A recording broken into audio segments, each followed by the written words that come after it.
Hello and welcome to Grammar Bites.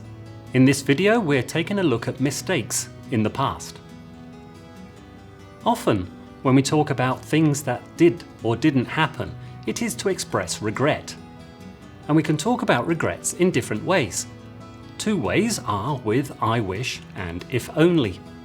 These are followed by the past perfect tense. These two structures are similar. But if only is slightly stronger, as it shows more emotion, especially when we put extra stress on the word only. Let's have a look at some examples. If only I hadn't eaten 4 pieces of cake. I wish I hadn't bought this car. I hate my boss. If only I'd accepted the other job. I wish I'd studied harder during the IT course. In each sentence, the speaker regrets what they did or didn't do. But listen to how we can stress if only. If only I hadn't eaten 4 pieces of cake. When we say this, you can often hear the pain of regret in the speaker's voice. If only. We can also use modal verbs to talk about regrets and mistakes in the past. We can use should have and shouldn't have, ought to have, ought not to have, could have and might have. These modals are always followed by the past participle form of the verb, that is, verb 3.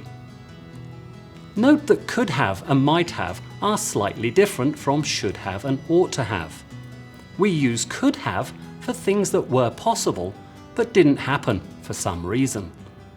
Might have is similar and is often followed by an if clause. I shouldn't have eaten all that food. I feel terrible. I ought to have paid my gas bill. They're going to disconnect me. I could have been a doctor, but I chose architecture. You might not have failed if you had stayed awake in class. Notice the way we say these modals in sentences. Let's look at the list again. And now listen to how we pronounce these. Notice how we contract have in each. Should have, shouldn't have, ought to have, ought not to have, could have, couldn't have, might not have. To practice, replay this part of the video and say these modal verbs one by one. 2 of these modal verbs are often used to criticize what another person has or hasn't done. These are should have, shouldn't have, ought to have and ought not to have. These are followed by the past participle of the verb, verb 3. You shouldn't have slept in all those classes. You should have studied for this exam. He ought to have had a light meal before the game. We should have gone to Antalya this year. We ought not to have made that investment. We're losing money. There are several phrases using could have which are very common, especially in spoken English. It could have been worse, which means it wasn't so bad. I couldn't have done it without you, which means you helped me to do it.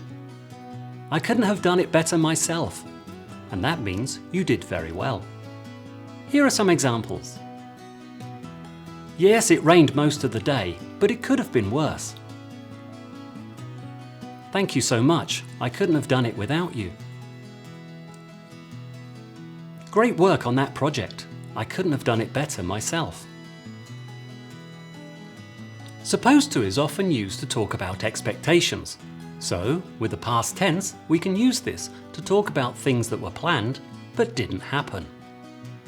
You were supposed to get the report to me by 8. Where is it? I was supposed to sort that bank problem out today. I forgot. Likewise, by making these negative, we can talk about things that happened that were not planned. He wasn't supposed to start eating yet, but he couldn't resist. You weren't supposed to say anything. Why did you tell her? Now it's over to you. There's a link below the video for extra practice. Have a great day.